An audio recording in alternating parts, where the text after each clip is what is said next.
আজকে হলুদ সন্ধ্যায় এত বড় একটা ঝামেলা হবে কেউ কখনো কল্পনাও করতে পারেনি। কী ঝামেলায় সবাই পড়লাম সব কিছু মিলিয়েই থাকছে আজকে আমার এই ব্লগটা। যদি জানতে চান অবশ্যই ব্লগটা শেষ পর্যন্ত দেখবেন।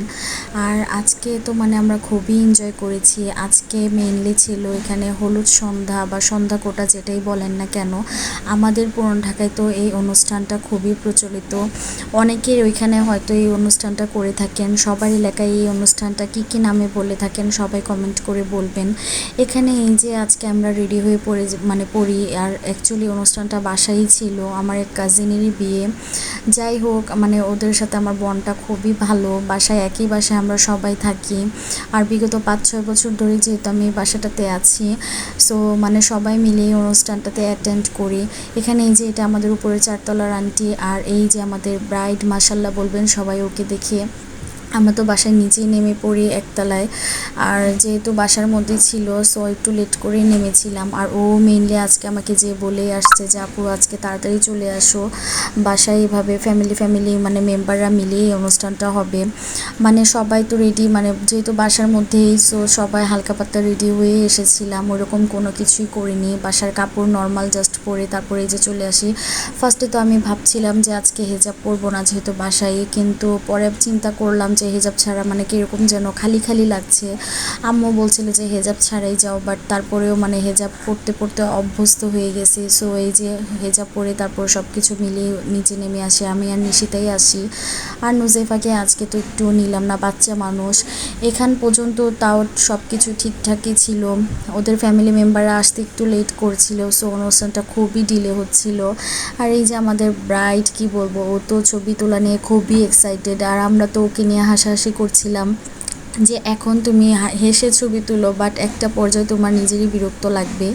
এখানে এই যে আমাদের উপরের আন্টি চলে এসেছে, তারপরে যে আমাদের মেইন প্রোগ্রামটা শুরুই হয়ে যায়। অ্যাকচুয়ালি এটা প্রোগ্রাম বলতে কি এখানে সবাই মিলে হাসি মজা করব, নাচ গান হবে, এটাই তো একটা প্রোগ্রামের একটা মূল উদ্দেশ্যই থাকে। যাই হোক, এখানে আমাদের প্রোগ্রাম শুরু হয়ে গিয়েছে, আমরা তো সবাই মিলে খুবই মজা করছিলাম।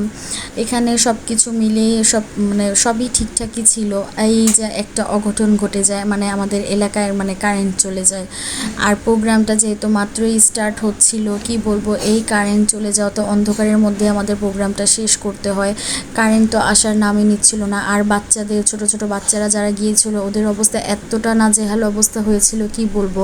বাট যেহেতু একটা প্রোগ্রাম, আমরা চাচ্ছিলাম না যে প্রোগ্রামটা নষ্ট হোক, সো আমরা ভাবলাম যে যা কিছু হোক না কেন আমরা প্রোগ্রামটা সবাই মিলে এনজয় করি।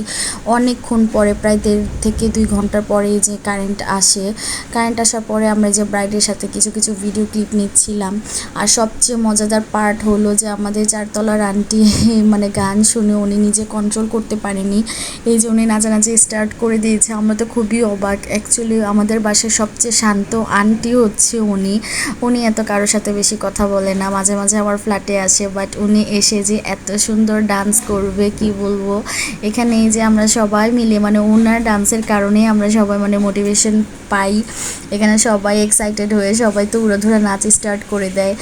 উনি আমাদের অনুষ্ঠানটার অনেকটাই জমিয়েছে উনি, যে সবাই হাসাহাসি করছিলাম। আর এই যে মেয়েটাকে আপনারা দেখতে পাচ্ছেন লামিয়া, ওরা থাকে আমাদের বাসায় 5তলায়।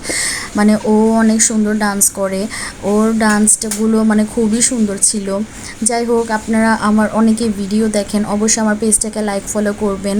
আর এখানে দেখুন ও অনেক সুন্দর একটা গানে নাচ করছিল, ওর নাচগুলো খুবই সুন্দর ছিল। আর অবশেষে নিশিতাকেও নাচার জন্য ডাকে। নিশিতার নাচগুলো খুবই সুন্দর, ও তো নাচতেই চায়নি, বাট আমি বললাম যেহেতু সবাই তোমাকে বলছে তুমি যাও, তুমিও নাচো, যেহেতু ফ্যামিলি মানুষরাই আমরা আছি এখানে, কোনো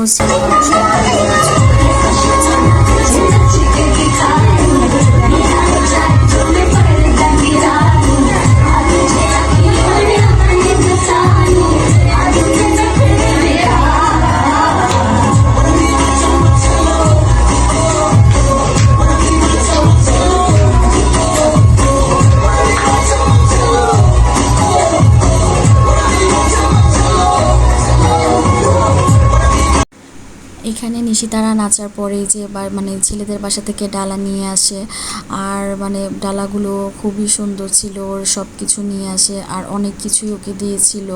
সবাই মিলে আমরা এই যে ডালাগুলো দেখছিলাম, ছেলেদের বাসার লোকজনরা চলে এসেছিল। আর আজকে কি বলবো, গ্যাস মানে না থাকার কারণে একটা দুর্ঘটনা ঘটে, আন্টির রান্না করা সবগুলো খাবারই এক পর্যায়ে নষ্ট হয়ে যায়। আন্টির পরে বাইরে সব মেহমানকে বাইরে থেকে কিনে এনে খাওয়াতে হয়। এই ব্যাপারটা আমাদের সবারই খুবই খারাপ লেগেছিল। কি করবে উনি, বেচারিও বুঝতে পারিনি, আমরাও সবাইও বুঝতে পারিনি যে বরের বাসার ছেলের বাসার লোকজনরা সবাই এখানে বসেছিল, ডালা নিয়ে যেহেতু ওরা এসেছে ওদেরও খাবার দিতে হবে। সো আন্টি অনেকগুলো খাবারই বাইরের থেকে আনায়। যাই হোক, আমরাও খাওয়া দাওয়া করে উপরে চলে আসি। আজকের ভিডিওটা কেমন লাগলো অবশ্যই আমাকে কমেন্ট করে জানাবেন। Thanks for watching. আসসালামু আলাইকুম।